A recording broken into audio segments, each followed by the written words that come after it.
सबसे पहली बात तो स्टडी फॉर सिविल सर्विसेज की पूरी टीम की तरफ से सभी स्टूडेंट्स को बहुत बहुत शुभकामनाएं। सर्वत्र झोंक के आए, अपना बढ़िया से जो है कॉन्फिडेंटली पेपर को अटेम्प्ट करें। उससे पहले ये ध्यान रखें कि आज कोशिश जरूर करें ये कि 6-7-8 घंटे की नींद जरूर ले लें, ताकि आप कल जब एग्जाम हो उससे पहले बिल्कुल फ्रेश माइंड हो आपका, और जो है आप अपनी पूरी की पूरी इफिशिएंसी को यूज कर पाएं। ये बड़ा जरूरी है। हालांकि कई सारे स्टूडेंट के साथ ये प्रॉब्लम होती है कि एग्जाम से एक दिन पहले नींद नहीं आती है। अगर नहीं भी नींद आ रही है तो आंख बंद करके लेट जाइए आराम से, और जो है आराम से लेटे रहिए। फ्रेश माइंड होना बेटा बहुत जरूरी है, नहीं तो इतने दिन से जो पढ़ रहे थे, प्रैक्टिस कर रहे थे, रिवीजन कर रहे थे, सब कुछ वेस्ट हो सकता है। प्लीज अपने ऊपर भरोसा रखें।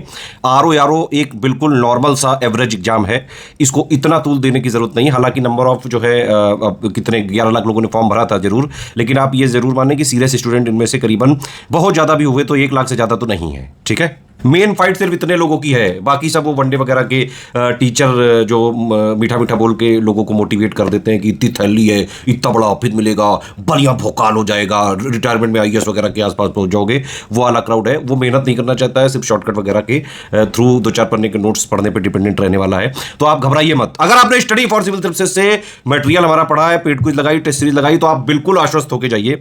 जैसा भी पेपर आए चाहे कल, आपको यही लगेगा कि आप एससीएस का ही कुछ टेस्ट सीरीज या पेड कुछ लगा रहे हो। ठीक है, एक चीज और कि भाई एडमिट कार्ड में भाई बहुत सारे जो है चीजें लिखी हुई हैं, उसको भाई पढ़ लेना, ध्यान से फॉलो कर लेना। इस बार 1.5 घंटे पहले बुलाया है तो जो है एग्जाम में एंट्री वगैरह ले लीजिएगा। एक वो भी जो है एडमिट कार्ड की तो वो ले ही जानी है, 2 फोटो ले जानी है, एक आइडेंटिटी प्रूफ ले जाना है, ओरिजिनल वाला भी और उसकी फोटो कॉपी भी। जो एडमिट कार्ड के इंस्ट्रक्शन है वो पढ़ के जाएं। अब एक बात ये समझिए भाई, एग्जाम वाले दिन जो होता है मेन गेम, वो होता है कॉन्फिडेंस का। कई सारे स्टूडेंट, मैं बहुत सालों से इस इंडस्ट्री में 8-9 साल से ज़्यादा हो गए, कई सारे स्टूडेंट के जो उनके एक्सपीरियंस के बेसिस पे कई सारी बातें जो मुझे समझ में आती हैं।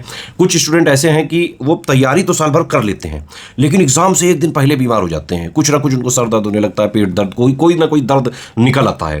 प्लीज़ जो है अपने ऊपर कॉन्फिडेंस रखें, भरोसा रखें। अगर आप ये समझ लो कि दुनिया में अगर आप अपने को ही नहीं मान रहे हो कि आप एग्जाम निकालने जा रहे हो, तो फिर भाई कोई क्यों मानेगा।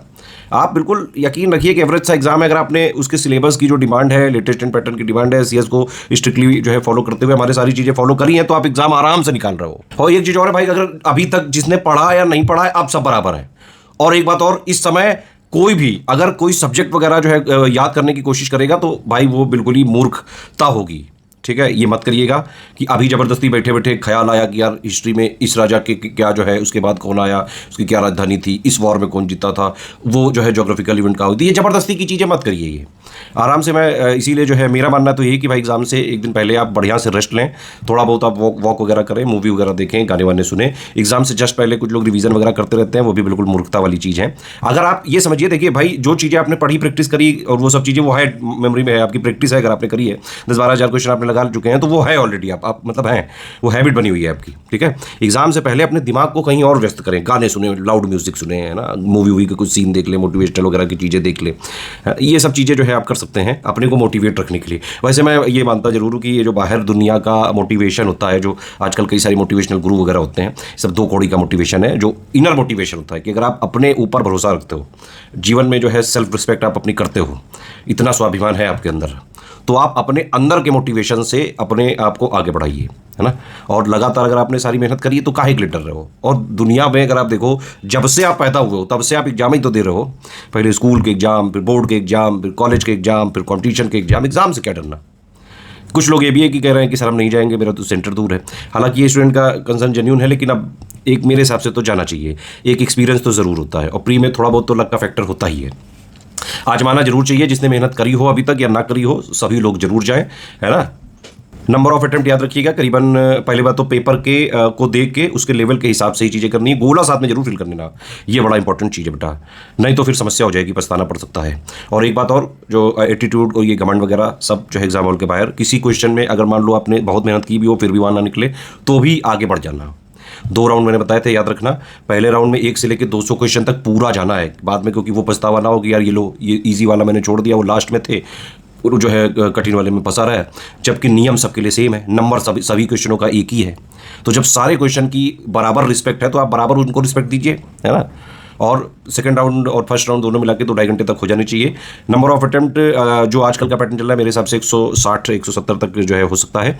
ऐसे क्वेश्चनों को बिल्कुल मत छुए जिनको पहली बार ही आप एग्जाम हॉल में देखते हैं, वरना करंट लग सकता है। सारा जो है खेल इस समय एग्जाम हॉल में जब आप एग्जाम दे रहे होंगे तो कॉन्फिडेंस का ही होगा। जिसको अपने ऊपर कॉन्फिडेंस होगा, अपनी रिस्पेक्ट करता होगा, उसको पता है कि भाई मैंने मेहनत की है, नॉर्मल सा एग्जाम है, उसका सिलेबस फॉलो किया है, हो जाएगा। इतना डरने का नहीं है कोई बहुत बड़ा। हाँ, थोड़ा बहुत कॉम्पिटिशन जरूर है भाई, ऑल इंडिया बेस्ड एग्जाम इसको मान सकते हैं, लेकिन फिर भी भाई आयोग को जो है 15 गुना तो लेने ही है, तो करीबन 7,500 लोग तो होंगे ही इसमें।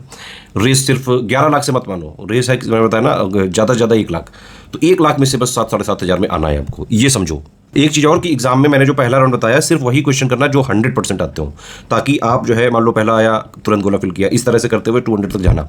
तो जो अगर आप ये पहला राउंड इस तरह से किए तो फिर साइकोलॉजिकली आप जीत चुके होते हो। पेपर आप पे हावी नहीं है, आप पेपर पे चढ़ के कूदने लगना, मतलब सही बात रियलिटी में ना कर देना। इसका मतलब कि आप साइकोलॉजिकली पेपर वाले दिन जो है एटलीस्ट जो है जो आपने किया वो वहाँ उड़ेला, अपनी पूरी एफिशिएंसी यूज़ की, उसके बाद सेकंड राउंड वगैरह ये सब चीज़ें करना, ठीक है।